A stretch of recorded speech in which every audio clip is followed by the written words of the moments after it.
Hello dear friends, welcome to this video. इस video के अंदर हम लोग क्वेश्चन नंबर 7 से स्टार्ट करेंगे। क्वेश्चन नंबर 7 को रीड करते हैं, बहुत सिंपल सा। Question number 7 state that 6 faces of a dice are as shown as below: A, B, C, D, E and again A।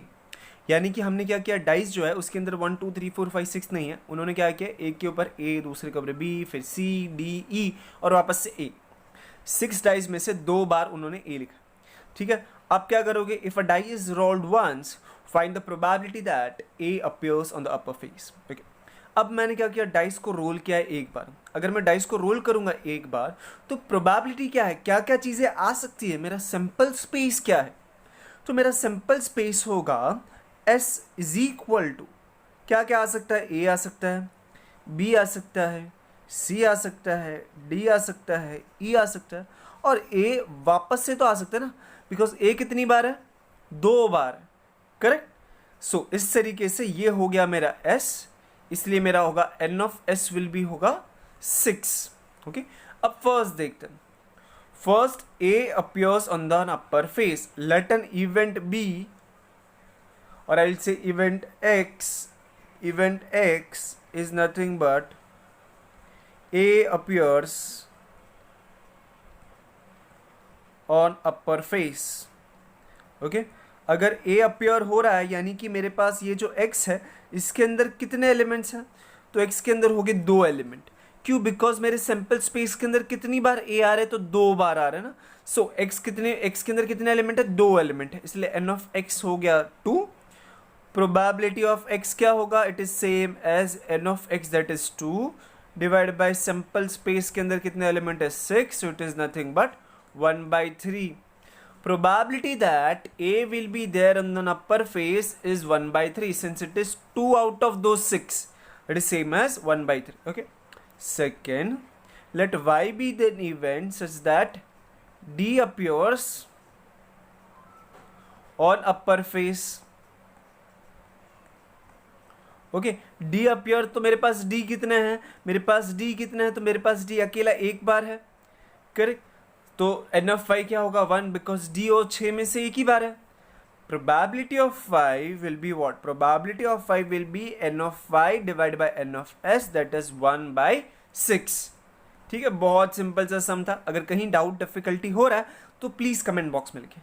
ठीक है, अब हम लोग देखेंगे question number 8। A box contains 30 tickets bearing only one number from 1 to 30 on each. If one ticket is drawn at random, find the probability that the event probability on even that the ticket drawn bears an odd number.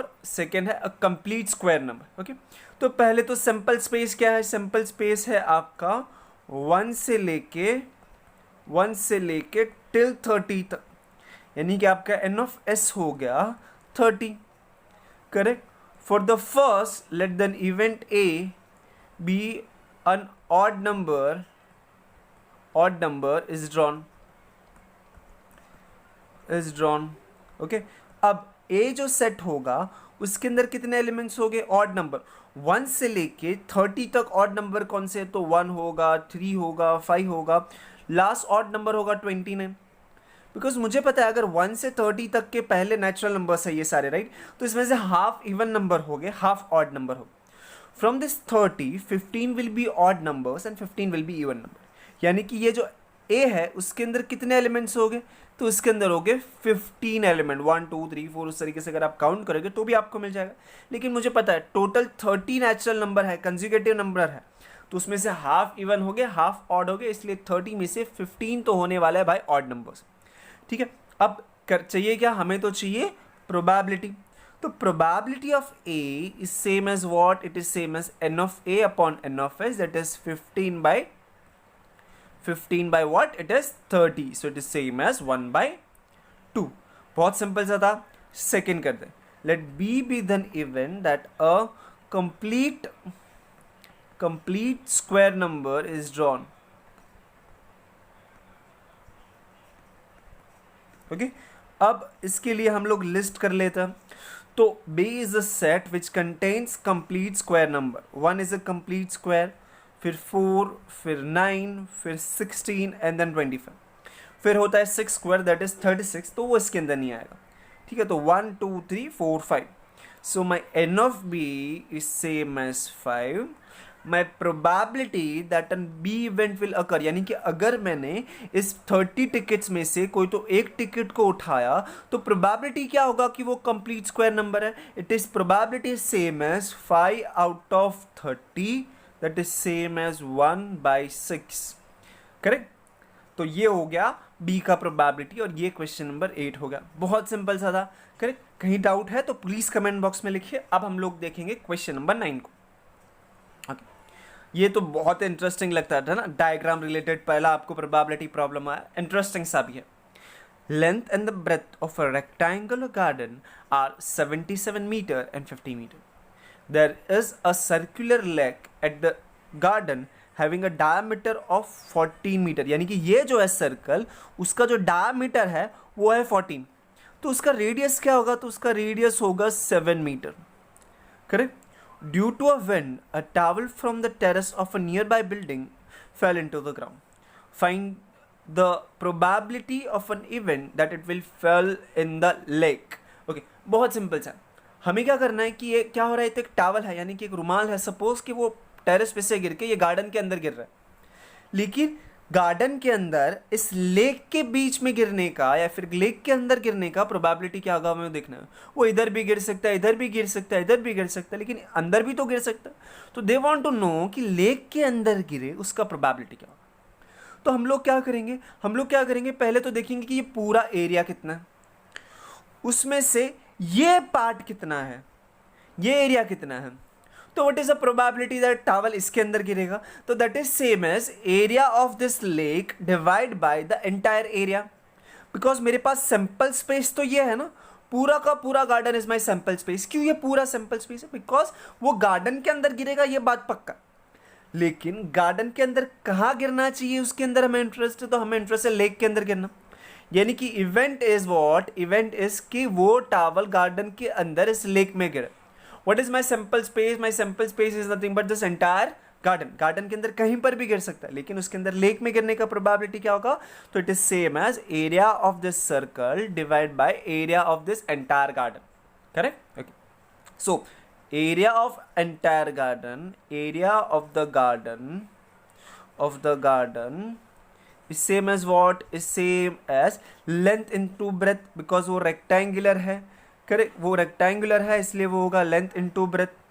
So rectangle है इसलिए 77 इंटू 50, that is same as what, that is same as 0 आएगा 5, this 35, 3 carry कर दूंगा, 35 plus that is nothing but 38, it is nothing but metre square. Okay, now area of the lake is equal to what? What is area of the circle? Area of the circle is same as pi r square. What is this? Pi r square. R is what? अगर diameter 4 था then the radius is 7. ये चीज़ आपको लिखना होगा। हाँ, आपको क्या लिखना होगा, since the diameter is 14 meter the radius is 7 meter. ठीक है, so area is nothing but pi r square, that is nothing but 7 square. Since pi का वैल्यू नहीं दिया और यहाँ पे 7 है, तो हम लोग क्या करेंगे, पाई का अप्रॉक्सीमेट वैल्यू लेंगे 22/7 इंटू 7 स्क्वायर, ये 7 और ये cut, so it is 22 into 7, 4 1 carry 15 metre square. ठीक है, अब रिक्वायर्ड प्रोबेबिलिटी क्या होगा, जो भी उन्होंने प्रोबेबिलिटी पूछा है उसको मैं बोलता हूँ कि वो है required probability. Right, probability is same as what, is same as area of the lake, because ये हमारा इवेंट है ना, इसके अंदर गिरेगा तो ये हमारा इवेंट है, divide by the sample space क्या है, तो सैंपल स्पेस है area of the garden. Okay, अब हम लोग करेंगे area of the lake is same as what, it is 154 divide by 3850। ठीक है, तो अब हम लोग क्या करेंगे, 154 को लिखेंगे 22 टाइम्स 7, नीचे आएगा 77 टाइम्स 50। करेक्ट, ये इसको कट करेगा 11, ये इसको कट करेगा 2, ये 2 इस 50 को करेगा 25, न्यूमरेटर में बचा 1, डिनोमिनेटर में बचा 25. So this is nothing but the probability. 1/25 is nothing but the probability. ये कितना परसेंट हुआ? तो this is nothing but same as 4%. There is 4% chance that the towel will fall onto this leg, या फिर leg के अंदर गिरेगा. ठीक है, अगर कोई डाउट हो रहा है कॉन्सेप्ट समझने में कि या फिर मैंने ये सब क्यों लिया, तो आपको लिखना है कमेंट बॉक्स के अंदर, जहां पे मैं एज सुन एज पॉसिबल आपको रिप्लाई दूं. ठीक है, अब हम लोग देखते हैं क्वेश्चन नंबर 10 को. ओ, बहुत इंटरेस्टिंग सा है. In a game of chance a spinning arrow comes at the rest at the one of the number from 1 till 8. All this are equally likely outcomes. यानी कि अगर आप रोल कर रहे हो ना, तो ऐसा नहीं कि बहुत बार 3 आएगा, बहुत बार 4 आएगा. यानी ये जो विल है वो परफेक्टली बैलेंस्ड है, उसके अंदर कुछ भी आ सकता है. Every one has an equal probability to stop at that point, right. वो एरो जो है वो किसी भी पॉइंट के ऊपर आके रुक सकता है, इक्वली प्रोबेब. ठीक है, सो यहाँ पे क्या लिखा है? All find the probability that it will rest at 8. Okay, पहले तो हम लोग क्या करेंगे, सैम्पल स्पेस लिख देंगे. Sample space for the given question is 1, 2 पे रुक सकता है, 3 पे, 4 पे, 5 पे, 6 पे, 7 पे या फिर 8 पे. What is your n of S? That is nothing but कितने एलिमेंट्स है एन ऑफ एस, यानी कि कितने एलिमेंट्स है? तो एस के अंदर है 8 एलिमेंट्स. ओके, अब फर्स्ट देखते हैं.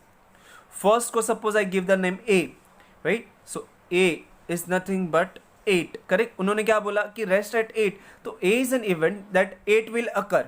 सो उसके अंदर तो एक ही एलिमेंट है. सो एन ऑफ ए क्या हो जाएगा? वो हो जाएगा 1. बिकॉज उन्होंने क्या बोला, what is the probability that it will rest at 8. तो 8 पे रेस्ट करने के लिए मेरे पास कौन कौन से चॉइसेस है? तो 8 ही होना चाहिए, इसलिए ये आ गया 8. N of A is nothing but 1. Probability of A is nothing but 1/8 because n of A is 1, n of A is 8. Second, suppose उस इवेंट का नाम है बी, अन ऑड नंबर, यानी कि वो रुकेगा किसी ऑड नंबर पे. फ्रॉम दिस ऑड नंबर कौन कौन सा है? तो 1 है, 3 है, 5 है और 7 है. या फिर आप ये भी सोच सकते हैं ना, half of them will be odd number. जैसे कि यहाँ पे एन ऑफ बी आया 4, टोटल 8 नंबर थे, उसमें से हाफ थे odd numbers, right. So probability of B will be what? It is nothing but 4/8, that is nothing but 1/2. ठीक है.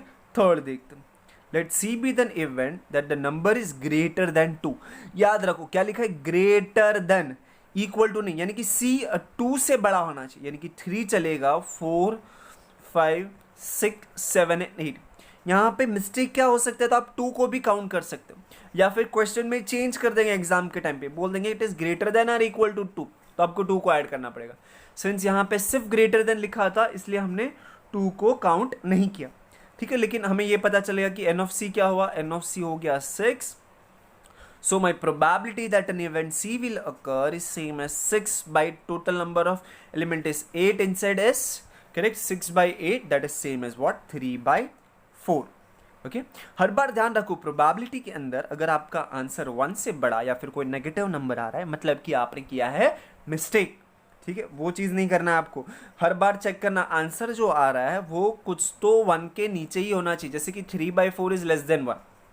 ठीक है. Okay, a number less than 9, ये जो है अ नंबर लेस देन 9, क्या लगता है आपको कौन कौन से नंबर है?